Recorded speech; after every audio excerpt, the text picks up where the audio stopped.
Cosplay is all about making yourself happy. I'm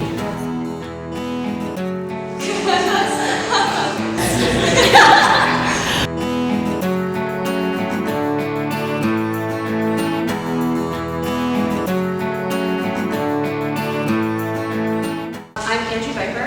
I technically have been cosplaying since 2000. Hi, I'm Julie Marie. I've been cosplaying since 2013?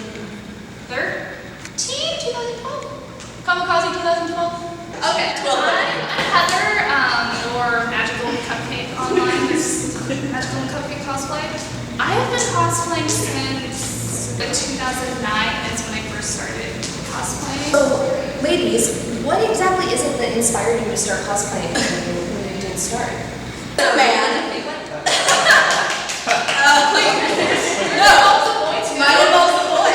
Mine involves a handsome man named Norman Reedus, actually.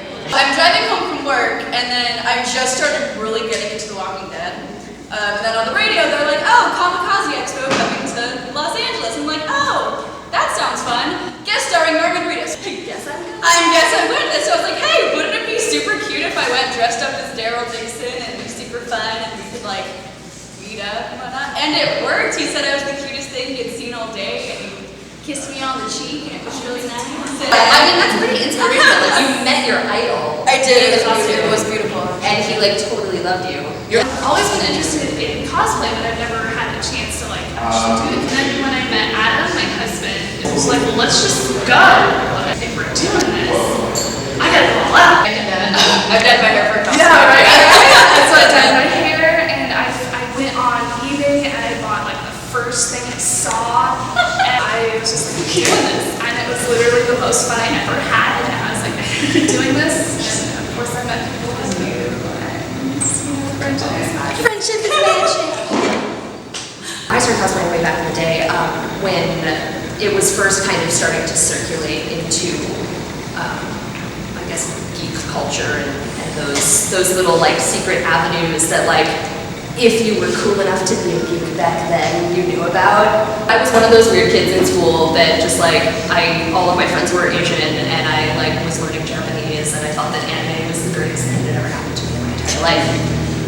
And in my searchings in the early days of the internet to like look up pictures of my favorite anime characters and whatever, I started to come across photos of people dressing up as them. And I'm like, hold up. So you mean like for like Halloween, I'm not obligated to wear a Party City costume? Like I can like be whoever I want to be? So I knew my mom sewed. And I went to my mom and I was like, Mom, I really want to be an anime character for Halloween. And she's like, well, that sounds dumb, but fine. She's like, gotta love it. It's an experiment, I'll learn something new, whatever, let's try it out. I had done sketches for all of them. She was like, well, this one looks like something I recognize. She's like, I see shapes in this that like I've seen patterns for before, I've made things similar, I understand how it works. I can make this. And I'm like, I don't care, I get to be super. So my mom made me that costume for Halloween. I wore it to high school with pride. I didn't know what wigs were, so I did not wear one. I just had my normal hair.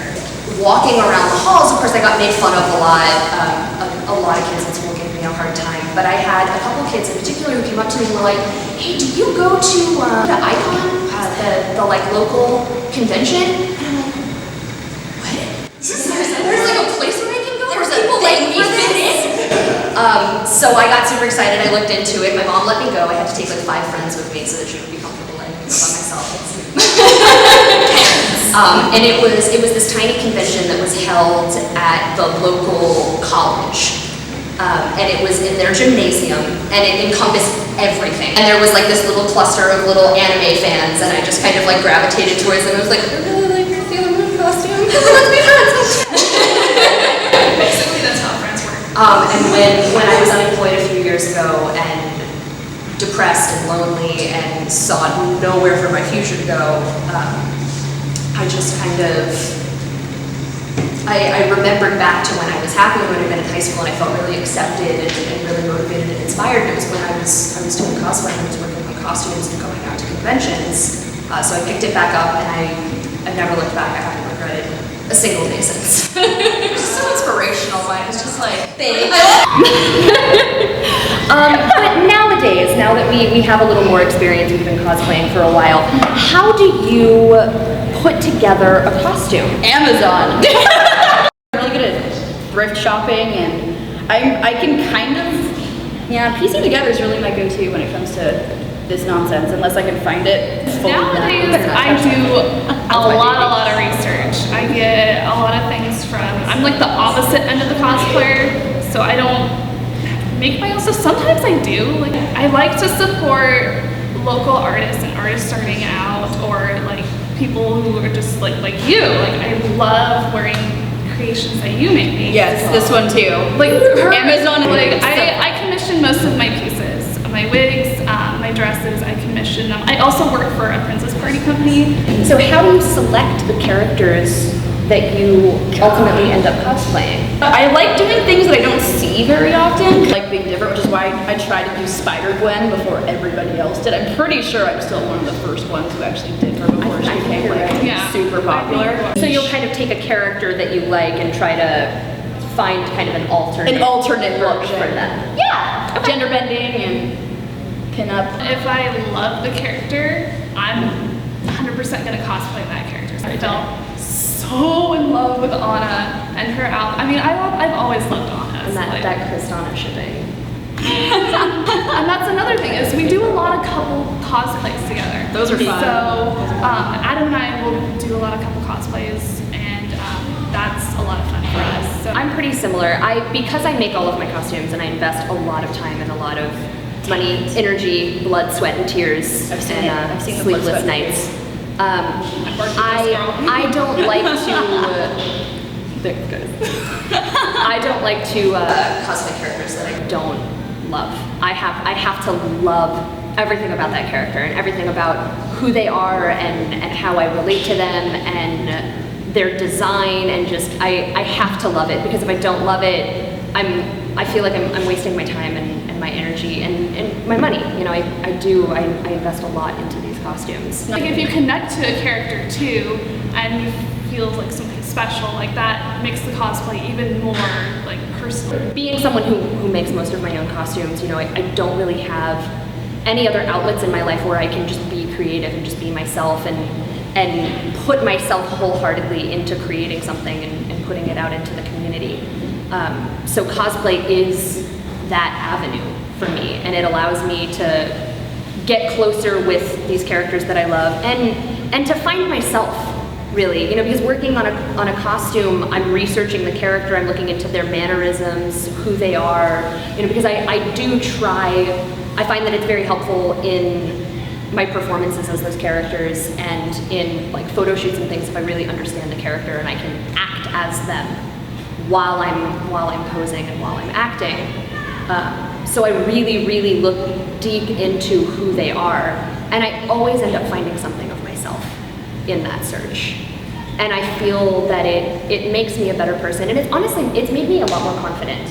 Like, people see me in normal clothes and nobody would ever know that it's the same person that they met at a convention. But then I put on a costume and I'm in it and I just love it, and I feel so free and so open to be myself, and it's such an accepting community at conventions, you know, that I really do feel like I can just be myself and I can be whoever it is that I want to be, and nobody's going to judge me for it or give me a hard time. If anybody has any questions or... What have you guys done with cosplaying outside of like conventions? So you've only done charity events?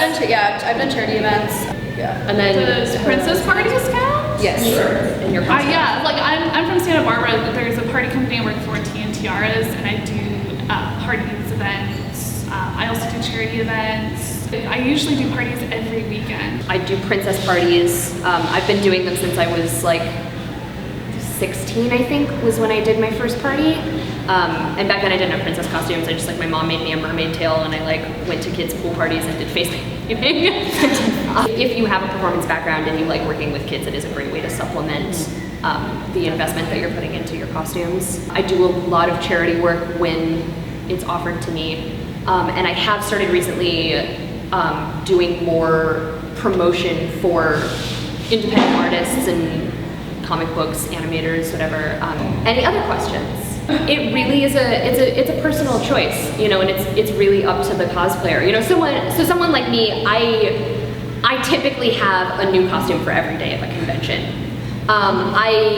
Sometimes I have characters that I'll rewear, or like someone like Elsa, like I'll make upgrades to her, so I'll rewear her, but she always looks different. Pretty much every time I've worn her, she's looked different. But I do try to have something new for at least 2, preferably 3 days of a convention. And for me, it's really just because I have so many characters that I want to do. Because I went through this little hiatus while I was in college where I wasn't cosplaying, I have all of these characters that have just been kind of like building up on my like list of dream costumes. So if I didn't make new ones for every convention, there's no way I would ever get through that list. I have a friend, that's how she cosplays. She has a new costume every convention, and she'll wear it for the con, she'll do a photo shoot, and then she'll sell it. And that's just like how she works. You're making money off of selling the costume to make new costumes, which is like a solid plan. You're happy with it, you got photos of it, you got to wear it. Like, she's content with working that way. I, on the other hand, look at my costumes and I'm like, but that's my baby. Like, I put months of work into birthing this. I can't have it on someone else's body, it's mine. Yeah. That's how I work, and it works for me and I'm happy with it. So, you know, and I don't judge people who want to rewear costumes all the time. You know, as long as you're happy, yeah, you're doing cosplay right. There really is no wrong way. You do you. You do you. The number one piece of advice that you would give to someone who's considering joining the community? Start with the costume of a character that you love and adore. So don't worry if it's not perfect. Just go out and have fun. You're just supposed to express your love for a character, your love for the show, or whatever it may be. My one piece of advice, and I'm going to quote a very smart man, do it. Seriously, just do it and have fun. We are literally all just geeks in costumes. If you're not making yourself happy, that is about the only way to do cosplay wrong.